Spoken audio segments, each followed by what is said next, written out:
All of his co-workers were gone. What could it mean? Stanley decided to go to the meeting room. Perhaps he had simply missed a memo. That was it. Turn that off.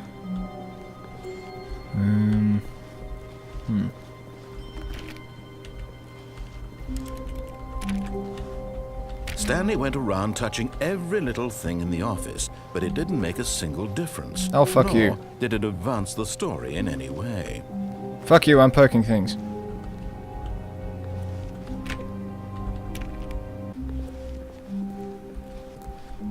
When Stanley came to a set of 2 open doors, he entered the door on his left.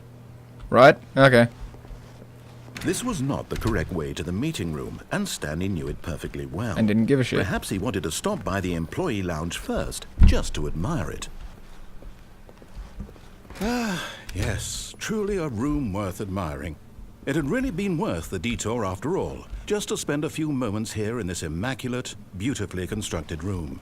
Why is there Stanley a dip in the simply floor? stood here, drinking it all in. Why is there a dip in the floor? Coffee? Okay, maybe not. But eager to get back to business, Stanley took the first open door on his left. Sorry, what? I wasn't paying attention. Stanley was so bad at following directions, it's incredible he wasn't fired years ago.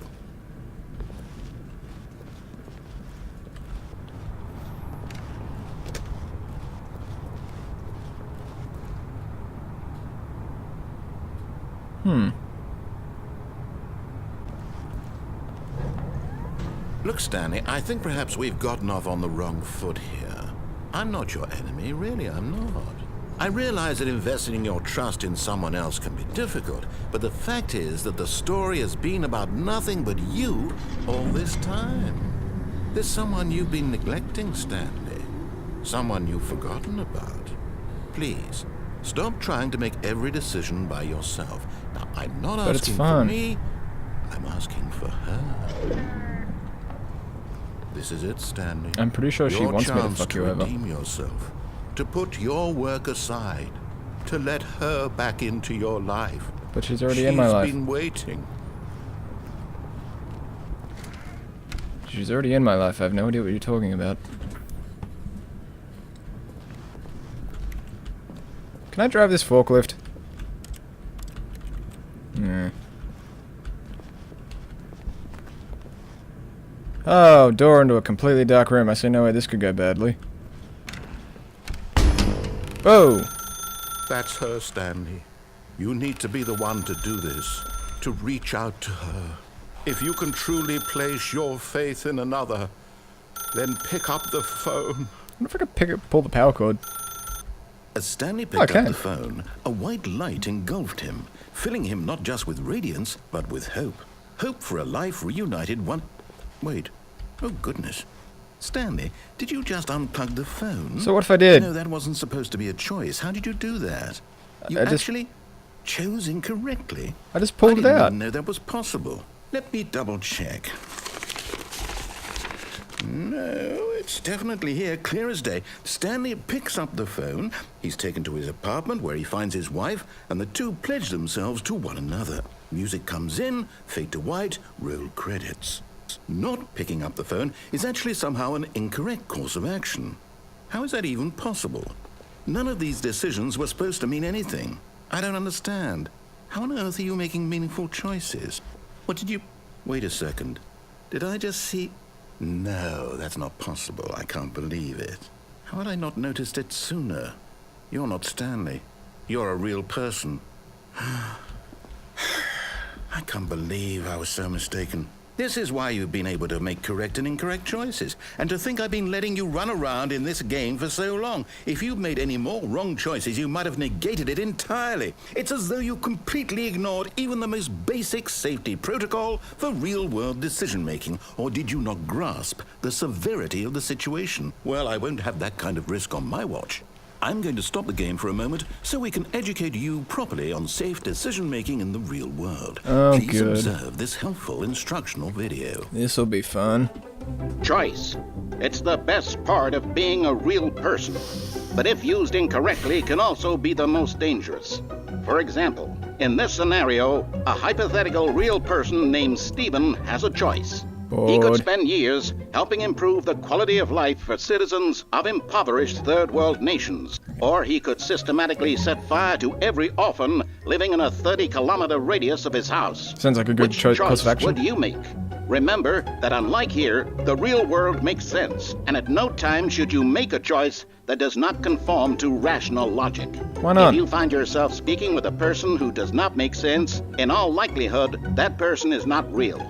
Allow the person to finish their thought, then provide an excuse why you cannot continue talking. Turn to a partner and practice saying, "My goodness, is it 4:30? I'm supposed to be having a back sack." It's actually 5 to 5, but who's counting? Excellent. Making choices on a regular basis is the best part to a healthy decision-making process. Most medical professionals recommend making at least 8 choices per day. Do you make more than 8? Less?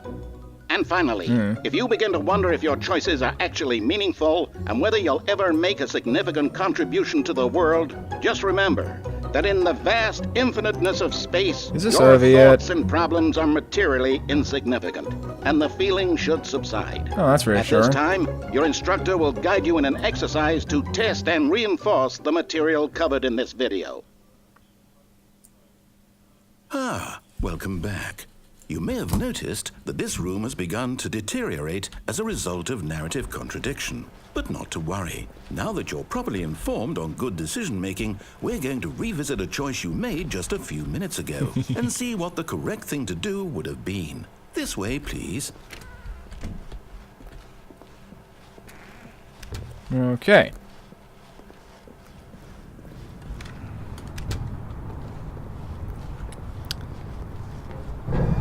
Now that we know your choices are meaningful, we can't have you jumping off the platform and dying.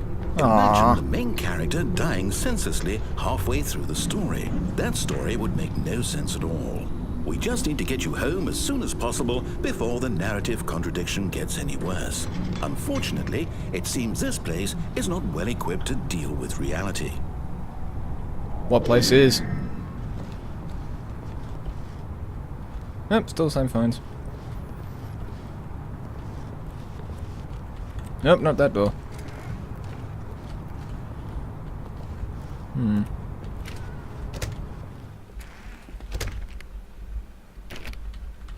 I want to go through this door. No? Okay. Where'd you now? Nope.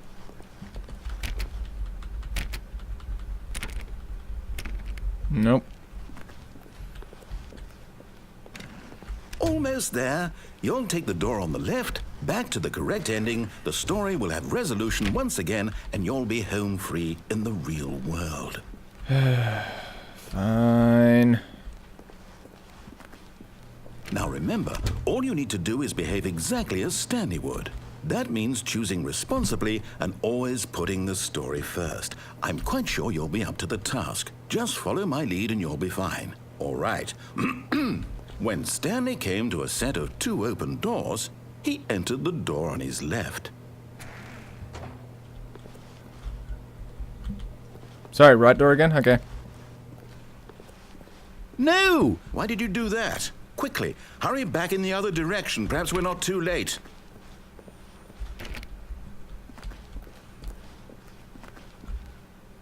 Nah, mate.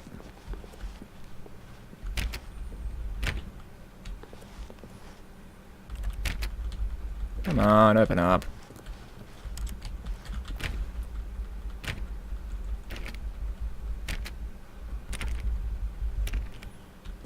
Alright, I'll go through the fucking door on the left.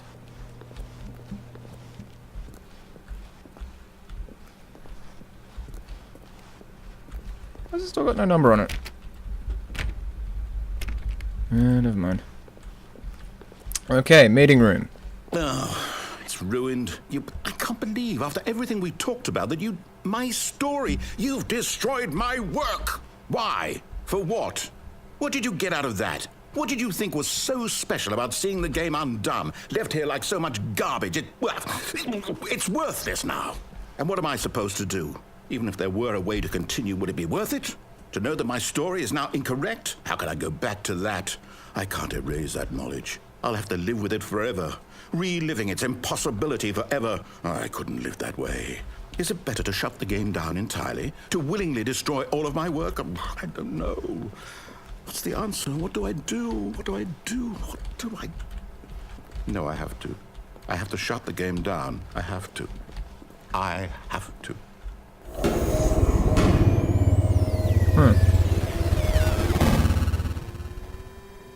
Well, that escalated quickly.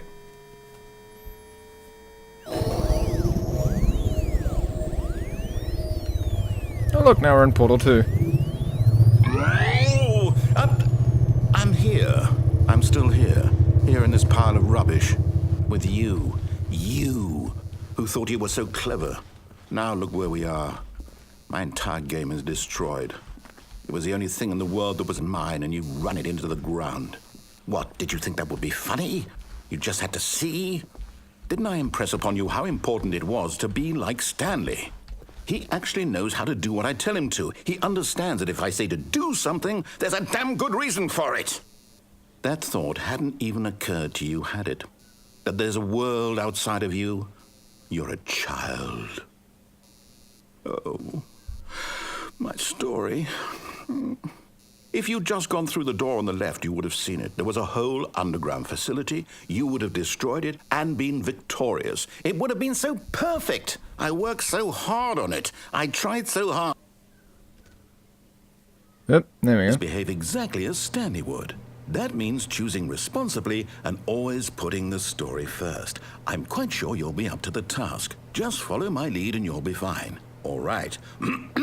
When Stanley came to a set of 2 open doors, he entered the door on his left.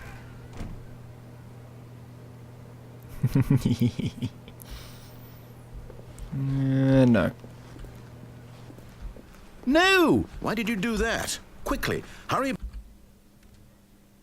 Yeah, I broke it again. Behave exactly as Stanley would. That means choosing responsibly and always putting the story first. I'm quite sure you'll be up to the task. Just follow my lead and you'll be fine. All right. When Stanley came to a set of 2 open doors, he entered the door on his left. No! Why did you do that? Quickly, hurry.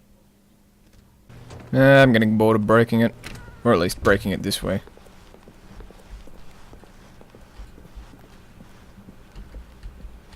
Yet there was not a single person here either. Feeling a wave of disbelief, Stanley decided to go up to his boss's office, hoping he might find an answer there. It's interesting, I can't open the broom closet anymore.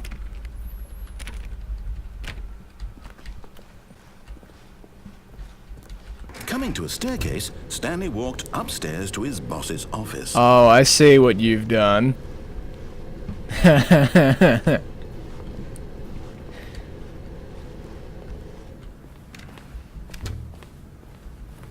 Oh, this is different.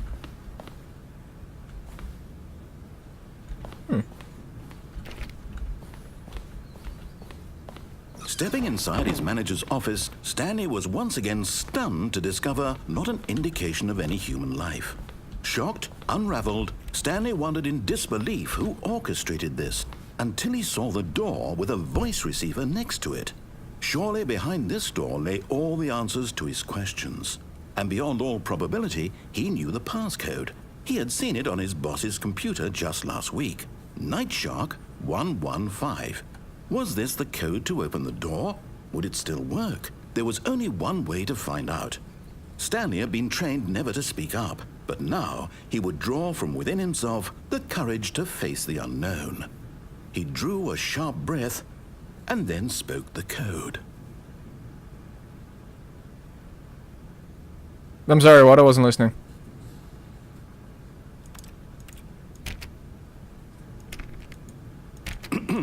Stanley spoke the code. Night Shark 115. He spoke it into the receiver, right there on the wall. Nah. I'm sorry, is there a problem? You didn't mishear me, did you?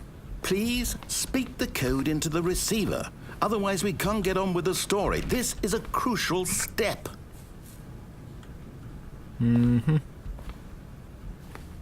Okay, fine. You're not going to do it. But you know what? It's pretty humiliating to bring you this far, only for you to suddenly decide you have better things to do. I asked you for this one single thing, for your respect.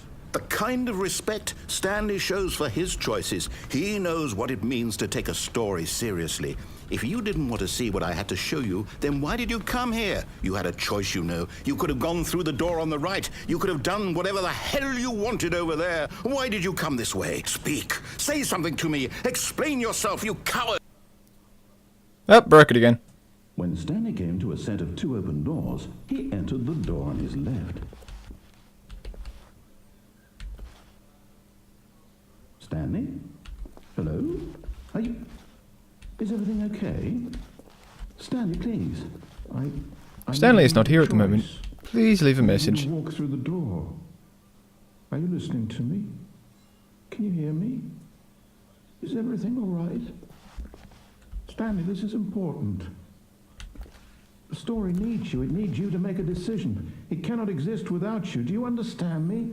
Whatever choice you make is just fine. They're both correct. You cannot be wrong here. We can work together. I'll accept whatever you do. I simply need you to take that step forward, please. Choose. Do something. Anything. This is more important than you can ever know. I need this. The story needs it. So, you hear me? Are you there? Are you listening to this? Stanley, are you there? Okay. It's okay, I can wait. You need time to decide. Time to make sure your choice is correct. That is the best choice. That's all right.